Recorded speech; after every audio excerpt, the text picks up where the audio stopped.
the extrasensory perception, call it the sixth sense. The sixth sense, or the extrasensory perception, is the acquisition by human or animal mind of information it couldn't have received by normal sensory means.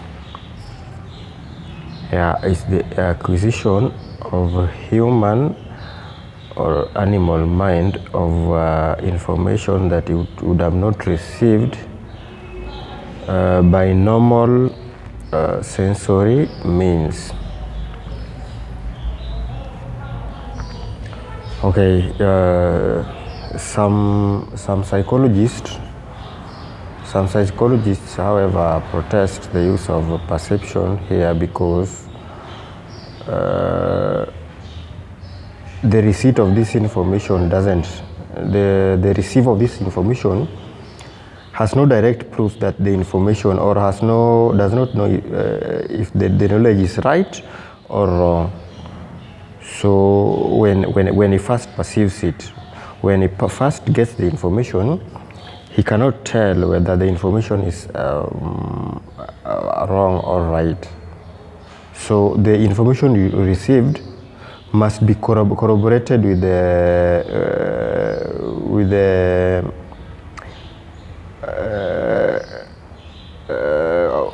actual happening of the information. Okay, let's give an example.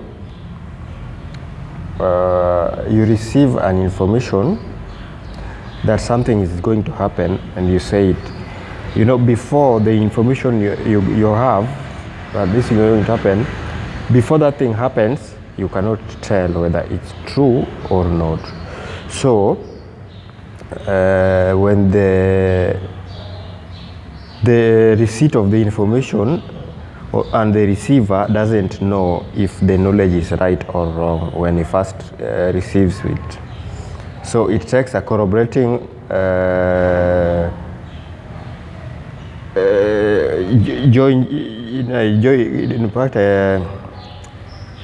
in conjunction with the corroborating action on itself to convince anyone that he has perceived anything via extrasensory means. Hope you are getting it roughly, even if you're not getting it clearly, but you have a outward or a rough sketch of what I'm trying to say.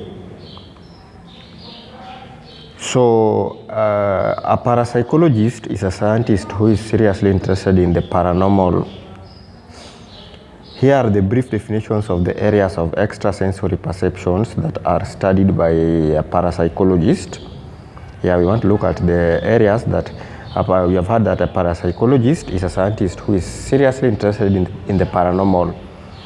So we want to look at the fields that the parapsychologists really or mostly dwell on. Number one, we call it clairvoyance. Clairvoyance this is the awareness without physical aids or normal sensory means of what is going on elsewhere. It's sometimes known as remote viewing. Yeah, clairvoyance, or sometimes known as remote viewing. This is the knowledge or awareness of something that is going on elsewhere without the physical knowledge or without the physical aid or without normal sensory means. It's called clairvoyance. Then number two, we have what we call out-of-body experience.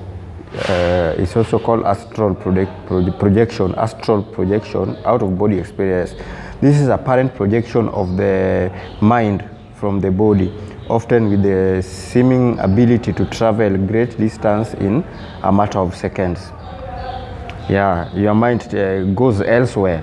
Your mind travels from here to maybe United States, from elsewhere within a fraction of no time, of no minute. Yeah, that is called astral projection. Then we have this one called precognition or premonition. Precognition or emotion, this is the obtaining of information about the future that could not have been gained through normal means. Yeah, you get information from the future. You know what's going to happen in the future without the information you could have not get through normal means. Then we have psychokinesis or telekinesis. Yeah, this is the movement of objects seemingly caused by some force unknown to physical science. Yeah, you find that maybe the door just slams itself, or maybe just cups and spoons in the kitchen. So that is called psychokinesis. Then we have telepathy. Telepathy is the transfer of thought from one mind to another. Distance and time seem unable to affect this phenomenon. Yeah. So nearly everyone has at one time perceived what seemed to have been a glimpse into the world of the extraordinary perception. Yeah. Everyone at one time in life, you must have experienced such a thing. Like, for example, you dream of a friend you have never spoke to or talked to for some time, for years, then receiving a letter from the same person you dreamt of yesterday. You've not spoken you've not communicated for years. Then you dreamt of him yesterday night, and today you receive a letter from him. Or maybe in a number of circumstances, somebody you've not spoken to for years, then all of a sudden you think about him in the morning, and then pop, in the afternoon he calls. I think most of you have experienced such things. Yeah, so these are some of the things that are ordinary, that so common, that they receive just little. Okay, people take these things, people see these things, but these incidents are so common that they receive just a little more than half-joking comment. Yeah, we say you tell somebody, you talked of somebody in the morning, or you thought of somebody in the morning, and he calls.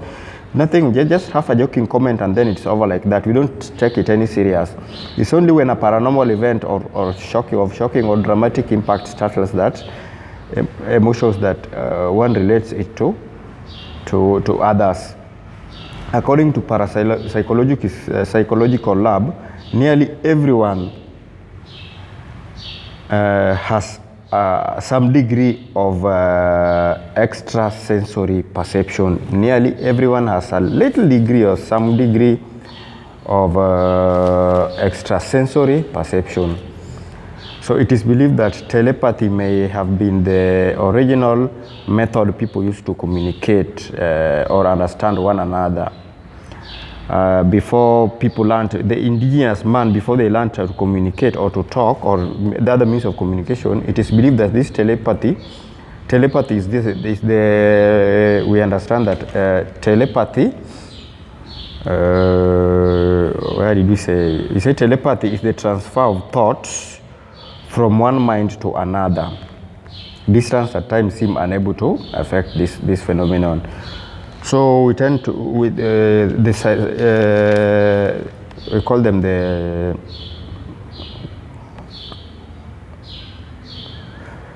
it is believed that telepathy may have been the original method people used to communicate or understand one another before as better means of communication evolved.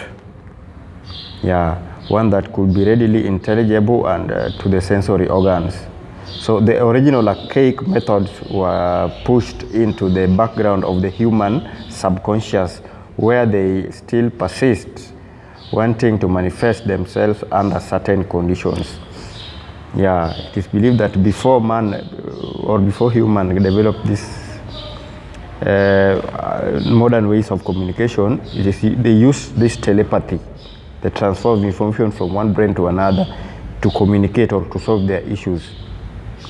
Then later people evolved into this. So this telepathy system was was silenced. The system silenced it because it was no longer relevant. It became irrelevant. So it was pushed to the background of the human subconscious, where it is stored up to now, and where it's stored is not patient there, it still persists in a few people, and that is where now some people, okay, now we are going to take our time, and this topic will require very much patience, because we are going to discuss the sixth sense.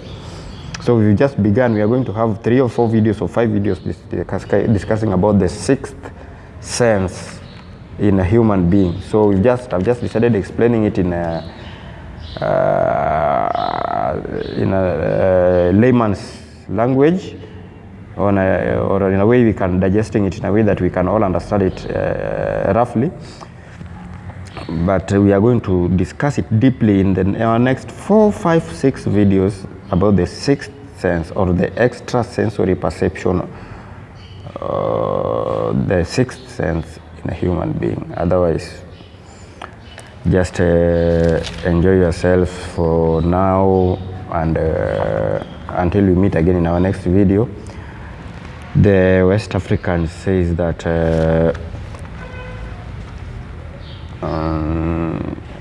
the elephant does not limp while walking on thorns. The West Africans